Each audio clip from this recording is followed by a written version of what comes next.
El 25 de julio recordamos y celebramos al apóstol Santiago. Pero como hay dos apóstoles que se llaman Santiago, pues los distinguimos como Santiago el Mayor y Santiago el Menor. En esta oportunidad, 25 de julio, pues estamos recordando a Santiago el Mayor.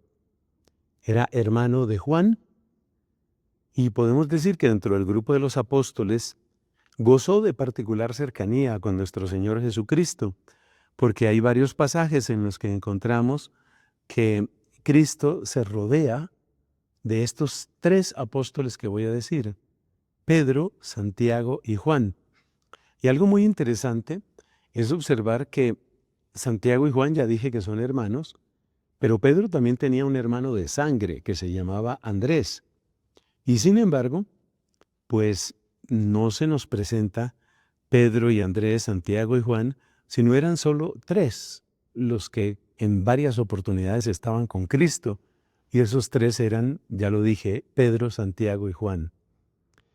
En esta oportunidad, con un saludo muy cariñoso a nuestra querida España, a la que digo, a la que llamo con orgullo mi madre patria, en esta oportunidad quiero hacer una reflexión sobre un lugar de peregrinación que es la tumba del apóstol Santiago, porque para sorpresa de no pocos, la tumba de Santiago no se encuentra en Jerusalén, no se encuentra en el actual Estado de Israel, sino se encuentra en el noroccidente de España, concretamente en el Campo de las Estrellas, que es lo que significa Compostela, Santiago de Compostela.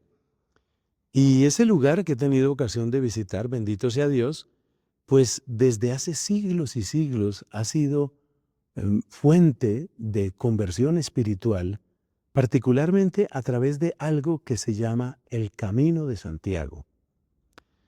Varios de mis buenos amigos han hecho el Camino de Santiago, yo no lo he hecho, y quiero referirme a lo que significa esa experiencia de peregrinación, si bien no desde desde un recuento personal, sí desde lo que yo veo que ha hecho en muchas personas. Concretamente, quiero referirme a tres puntos. Primero, lo que significa caminar, lo que significa peregrinar. Segundo, lo que significa el encuentro con la naturaleza y el encuentro con los hermanos. Y tercero, lo que significa alcanzar una meta. Para aquellos peregrinos que han hecho el Camino de Santiago, esa meta es siempre el llegar por fin a la ciudad de Santiago, ver la bellísima catedral, participar seguramente de la Santa Misa y tener esa sensación única de logro. Esos son los tres puntos que quiero compartir. Primero, lo que significa peregrinar. La vida humana es camino. Y cuando nosotros, dentro de nuestro vivir, introducimos un camino, por ejemplo, peregrinar al santuario de Santiago Apóstol, ese camino, que puede durar unos días, unas cuantas semanas, es muy cortico comparado con todo el camino de la vida. Pero ese poquito de camino te ayuda a pensar en qué va tu camino grande. Tu camino grande es tu vida entera. Tu camino pequeño es la peregrinación que haces. Pero el camino pequeño que haces peregrinando es un camino que te habla del camino grande. Espero estarme explicando.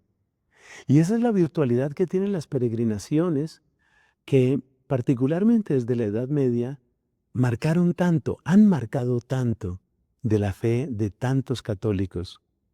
Caminar. Caminar, hacer un camino pequeño, porque aunque sea de varios días, pues es un camino pequeño comparado con el camino grande. Pero en ese camino pequeño tienes tantas oportunidades de experimentar el cansancio, o la ilusión, o la frustración, o la enfermedad, o la incomodidad, o la alegría. Es decir, en pequeñito estás encontrando lo que es tu propia vida. Que sea este el momento entonces de invitar a todos, a que vivamos como peregrinos. Precisamente, el Papa Francisco, que de Dios goce, quiso que este año santo de la redención en que nos encontramos, año 2025, llevara por título Peregrinos, peregrinos de la esperanza, caminantes. Porque en nuestro camino pequeño aprendemos a leer el camino grande, el camino largo de la vida. En segundo lugar, quiero compartir lo que es el encuentro con la naturaleza y con los hermanos. Tal vez te preguntes por qué le doy importancia a eso. Pues le doy importancia porque muchos de nosotros le estamos dando excesiva importancia a las pantallas. Sí, tu pantalla, aunque en este momento me estés viendo a través de una pantalla. Te agradezco que me regales este tiempo, pero ten cuidado con el exceso de uso de las pantallas, y te lo dice alguien que también ha caído en eso. Porque es que las pantallas nos van apartando precisamente de la naturaleza y de los hermanos. Las pantallas nos van encerrando.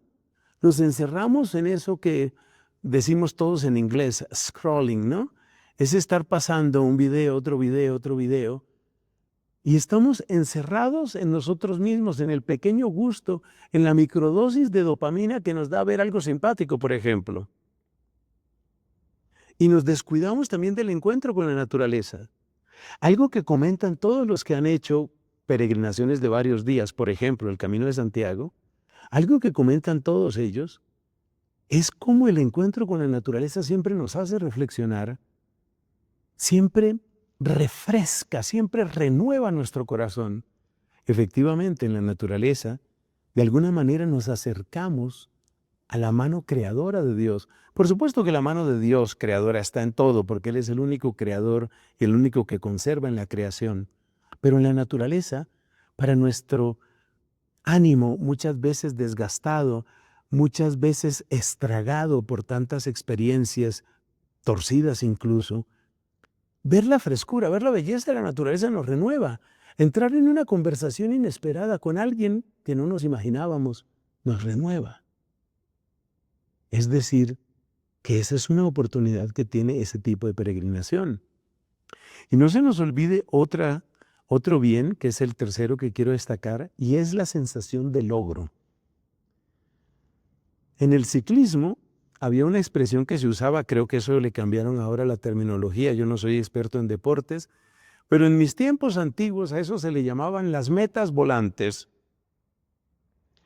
Sabemos que los ciclistas profesionales pues hacen recorridos bastante largos y por supuesto al final del recorrido hay una meta. Pero además de esa meta, que es la del final, hay otras metas que llamaban o llaman, no sé, metas volantes.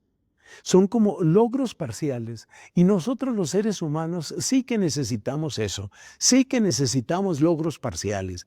Los necesitamos, entre otras cosas, para apreciar lo que hemos podido hacer y para renovar nuestras fuerzas y nuestra esperanza. Cuando un peregrino que hace el Camino de Santiago llega a esa maravillosa plaza y llega a esa catedral, seguramente pues siente un gozo muy grande, pero ese no es el final de su existencia. Ese es un logro parcial, es una meta volante, pero hay que saberla apreciar. Y te invito a que tú también valores tus logros parciales y los agradezcas y los disfrutes y los celebres. Porque la vida va marcándose a través de esas metas volantes. Incluso hay un salmo que dice, refiriéndose a los justos, a los que viven en Dios, caminan de altura en altura hasta ver a Dios en Sión. Disfruta lo que se va logrando con la ayuda de Dios. Disfruta lo que se va consiguiendo y celébralo. Gózate, agradece, bendice y por supuesto, sigue tu camino.